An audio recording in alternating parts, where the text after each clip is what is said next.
It started like any other morning in the Blue Ridge Mountains.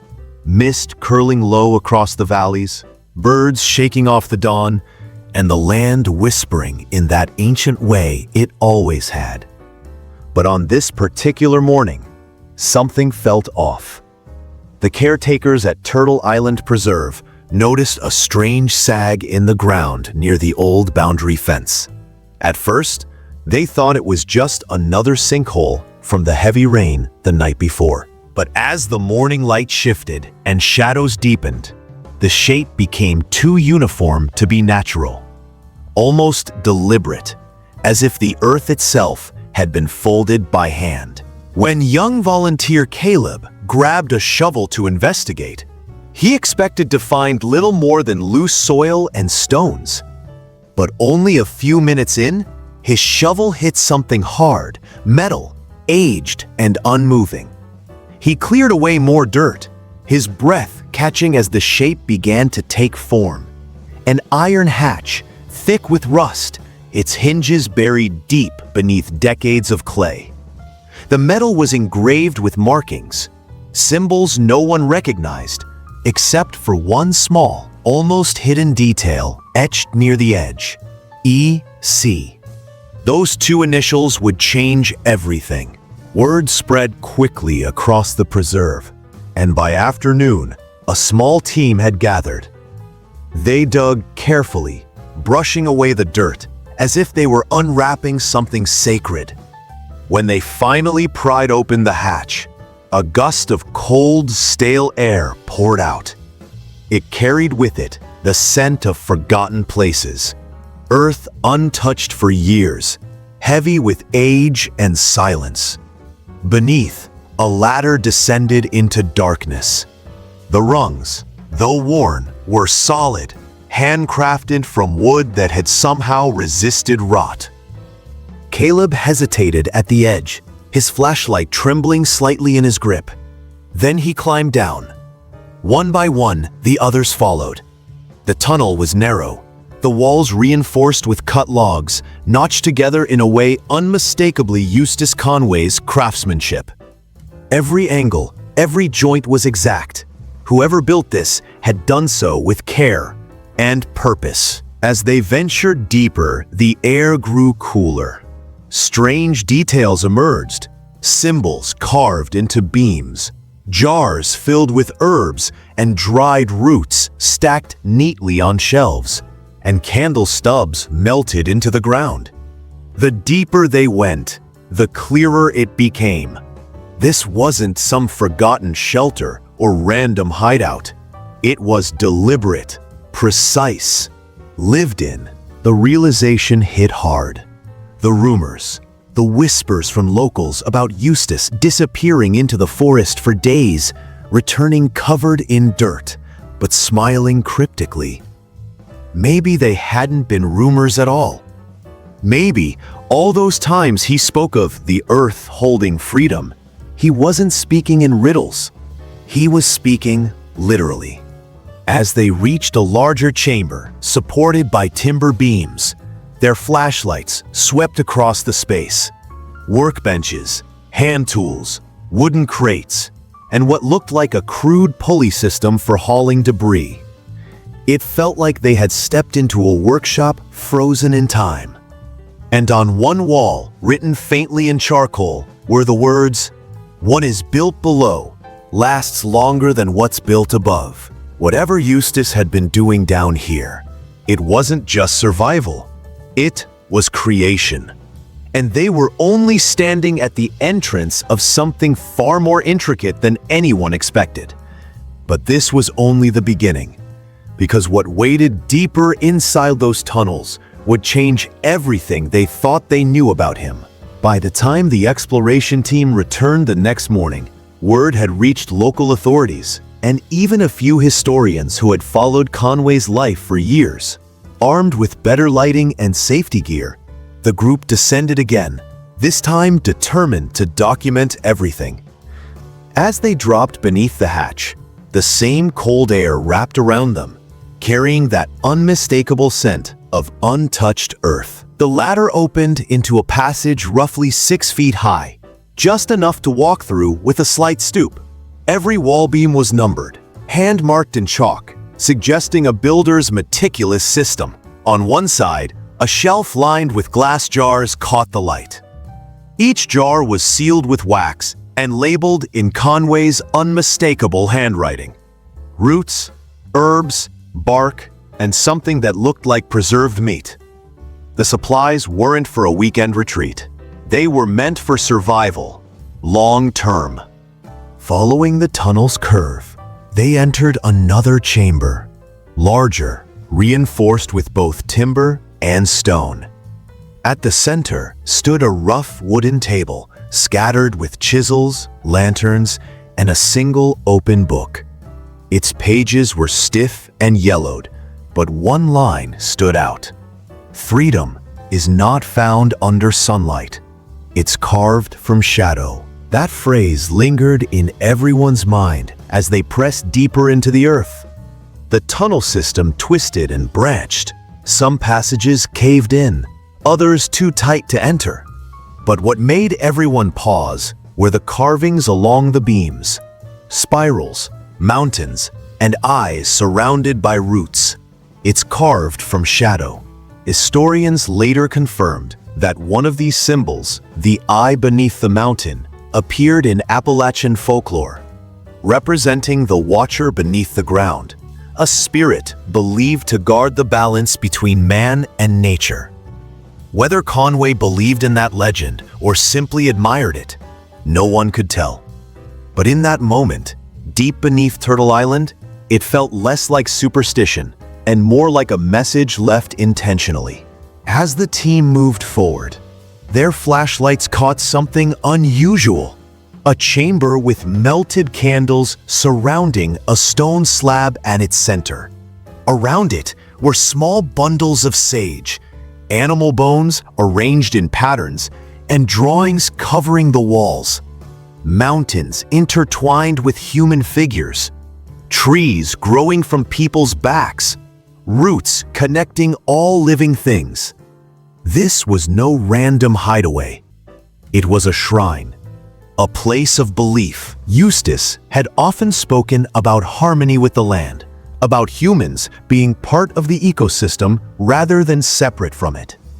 But this was something far deeper. The tunnels weren't just about escape or isolation. They were a philosophy carved into the mountain itself. At the far end of the chamber, someone noticed a faint outline behind a wall of mud and moss. Scraping it away revealed a door, wooden, reinforced with rusted iron, carved with words that sent chills through the group. The deeper you go, the more truth you find. The team exchanged uncertain looks. Whatever waited beyond that door, it wasn't meant to be easily reached. And yet, curiosity has always been humanity's most dangerous compass. The door stood solid, ancient, and strangely heavy. Its hinges groaned as the team worked crowbars beneath it. The sound echoed through the tunnels like a living thing, each crack and creak amplifying the tension that filled the air. When the wood finally split open, a rush of air burst forth, thick, stale, unmoving. The flashlights cut through the dark and froze. Beyond the threshold, the craftsmanship changed entirely. Gone were the hand-hewn logs and organic touches that defined Eustace's work. In their place stood walls of cold concrete, reinforced with steel beams. Pipes lined the ceiling, corroded and ancient, while a tangle of wiring snaked across the floor. This wasn't nature's refuge anymore. It was something industrial, mechanical. One of the explorers whispered, "This isn't his work." But then another noticed something etched faintly into a steel beam. EC 1994. Had Conway built this too? Or had someone else taken over his creation? The deeper they went, the stranger it became. Rusted radio parts, fragments of coiled wire, and what looked like a control box filled the space. The label on one fragment read, "Department of the Interior, 1964. That date made no sense. The equipment was decades older than Eustace's ownership of Turtle Island. Could this have been built before him? Was the land already hiding something he merely expanded upon? Among the debris, a tin box sat half buried in dust. Inside were parchment sketches, radio towers, frequencies, coded notations. Across several pages, a phrase repeated over and over: Skynet of Freedom. For years, Conway spoke of living beyond reach, outside the noise of society, beyond the interference of modern signals. Maybe this was his solution. Maybe the tunnels weren't about hiding from the world, but building a way to communicate outside of it. As the team stood in that dim, echoing chamber, surrounded by relics of steel and secrecy, one truth began to take shape. This underground system wasn't simply Eustace Conway's retreat. It was something much larger. A design that blurred the line between survival, rebellion, and revelation. If the phrase carved on the door was right, the deeper you go, the more truth you find, then they had only just begun to understand what waited in the darkness below. The deeper the team followed the reinforced passage, the more they realized that the earlier chamber had only hinted at Eustace's intentions. The workshop-like room at the entrance felt practical, almost introductory, like a place for preparation, sorting, or storing supplies. But when the tunnel broadened ahead of them, the transition was unmistakable. They weren't walking into another utilitarian space. They were entering something much more deliberate. The corridor opened into a vaulted chamber that felt impossibly large for something hidden beneath the forest floor. The air carried a faint metallic chill, as though metal tools had been used here for years. Wooden beams intersected overhead in a lattice pattern that was far more complex than the simple structural supports in the earlier section. It was a design that required knowledge of tension, soil pressure, and long-term durability. Whoever built this wasn't improvising. They had blueprints, even if only in their mind. The first thing that caught their attention was the enormous wooden table positioned at the center. Its surface was scarred with the marks of chisels, blades, and repeated use. But what really stunned the group were the objects spread across it. Unlike the herbal jars and stone tools of the first chamber, these items were mechanical. Small gears, hand-forged metal rods, bits of wire coiled in bundles. A half-finished pulley mechanism lay near the edge, as though its creator had stepped away only moments before. It was the sort of workspace where creation had direction, a place where ideas became physical. And that begged to the question, what was being built down here? The floor around the table offered more clues. Long wooden tracks had been carved directly into the earth, almost like rails for sliding heavy materials. They extended to the far wall, where a massive winch system stood firmly lodged into the clay. Its crank was worn, its rope frayed, but its structure was sturdy. This wasn't something made on a whim. It was used extensively, likely to transport soil, rock, and perhaps even equipment deeper into the system. The engineering suggested a mind thinking ahead, planning not just for one tunnel, but for expansion. And yet, among all this construction, there were personal touches. A leather-bound journal sat open on a smaller side table, its pages covered in a mix of sketches and short notes. Diagrams of tunnel angles, slope calculations, airflow routes. Mixed between them were written reflections, short enigmatic lines such as, "A mountain breathes," I must build where it inhales, and roots hold secrets the sky refuses to keep. Some of the pages contained measurements that matched the beams above their heads. Others depicted symbols the explorers recognized from the earlier tunnel: spirals, mountain-shaped glyphs, and the eye encircled by branching roots. Whatever Eustace had been creating here, it was both practical and spiritual. He wasn't simply digging tunnels. He was shaping a philosophy into physical form. What struck the group most was that the chamber didn't feel abandoned. Dust had settled lightly on the tools, but not in layers thick enough to suggest decades of neglect. The air carried the faint smell of oil and wood, the remnants of recent work. Someone, perhaps even Eustace near the end of his life, had still been active down here. And just when they believed the workshop revealed the extent of his underground operations, they noticed yet another passage branching off from the far side of the room. Unlike the others, this one wasn't wooden or clay-lined. Blackened stone bricks formed its walls. It was narrower, colder, and carried a draft that felt unnatural. This shift from organic craftsmanship to something more rigid and controlled told them one thing clearly: the workshop was only a stage. The next section held the true purpose of this subterranean architecture. With a final look at the unfinished mechanisms, the explorers stepped toward the brick-lined tunnel, unaware that they were approaching the heart of the underground network, a space built not for crafting, but for gathering meaning. By the time the final team emerged from the tunnels, the sun had already sunk behind the Blue Ridge Mountains. The wind carried the sharp scent of pine and rain, and for a long while, no one spoke. They stood near the hatch in silence, brushing the dirt from their hands, each of them processing what they'd seen below: a world built in secret, layer by layer, with purpose no one could fully explain.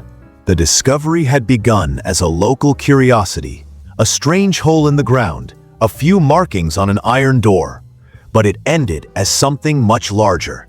It wasn't just about Eustace Conway, the man people called a modern mountain mystic. It was about what he left behind, a coded message carved into the earth itself. Over the following weeks, historians, engineers, and even folklorists descended on Turtle Island Preserve, each hoping to solve the same riddle. Why would a man so committed to open, natural living create a labyrinth beneath his land? Why the symbols, the chambers, the mechanical remnants of something far more advanced than a simple survival shelter? The deeper experts looked, the less certain they became. Some claimed the tunnels were part of a long-term survival project, a way for Conway to retreat completely from a world he saw as corrupted by dependence and noise. Others believed he stumbled onto something older, an unfinished network dating back to Cold War experiments, and simply adapted it to his own vision. But then, there were the ones who saw it differently entirely. They believed the tunnels weren't about escape or defense. They were about connection. Eustace Conway had often spoken in metaphors that baffled people at the time. He said the earth could hear, that it remembered what was done to it, that freedom was not a surface-level thing. It was something you had to dig for, literally and spiritually. Standing at the mouth of those tunnels now, it was impossible not to feel that same pull. In his journal, found in the final chamber near the river, he wrote, "Every man wants to live free, but few will crawl beneath the soil to find out what that really means." That line would later become the focus of endless debate online. Some saw it as proof that Eustace was rebelling against modern control, building a world beneath government oversight, beneath all rules. Others saw it as something poetic, a metaphor about how truth, like roots, grows best in darkness before it reaches the light. Yet one detail remained unsolved: the coordinates written in his journal. When mapped, they didn't point to another mountain or settlement. They landed deep within an uncharted section of the Appalachian foothills, an area so remote it barely existed on satellite maps. The few who ventured there reported nothing unusual, just endless trees, steep slopes, and the sound of water running beneath the rocks. But there were whispers, locals claiming to have heard hollow echoes when walking near those hills, as if something large and empty lay just below. If Eustace had expanded his tunnels beyond Turtle Island, it would mean his vision was far greater than anyone imagined. Not just a single hideaway, but a network, a map of freedom etched into the mountain's bones. Weeks turned into months, and still the questions remained. Why had he walled off certain passages? Who added the steel beams and radio wiring decades before? And most hauntingly, what was sealed behind that final concrete wall they never opened? Some say it was a vault, a repository of writings, inventions, or even messages meant for those who shared his beliefs. Others, more skeptical, think it led nowhere, that the mystery is what he intended to leave behind. Because in a way, Eustace Conway's tunnels were never about answers. They were about the search itself. One of the caretakers who first entered the hatch later said something that stuck with everyone who heard it. He always told us freedom wasn't about running away. It was about knowing where to go when the world no longer makes sense. Maybe that was it. The tunnels weren't escape routes. They were pathways towards something deeper, a physical representation of an idea Eustace lived his whole life preaching. That real independence doesn't come from fighting the world above, but from understanding the one below. Today, the hatch remains sealed again, reinforced and marked as off-limits to the public. Turtle Island Preserve continues its mission of education and preservation, while the stories of what lies beneath have taken on a life of their own. Conspiracy channels, folklore podcasts, and off-grid communities all interpret it differently. Some see him as a visionary, others as a man driven by paranoia or prophecy. But if there's one truth everyone agrees on, it's this: the tunnels are real, and they were built with intent. Maybe they were his final protest against a world that kept trying to box him in. Maybe they were his sanctuary, where he could be closest to the roots he revered. Or maybe, just maybe, they were meant for something yet to come. As the last light fades over the Blue Ridge Mountains, the entrance sits hidden once again beneath moss and soil, silent but not forgotten. Beneath those rolling hills lies a maze carved by a man who refused to live by anyone's rules but his own. A message to future generations, written not on paper, but in stone, timber, and shadow. Eustace Conway once said, "The land will always tell the truth if you're willing to listen."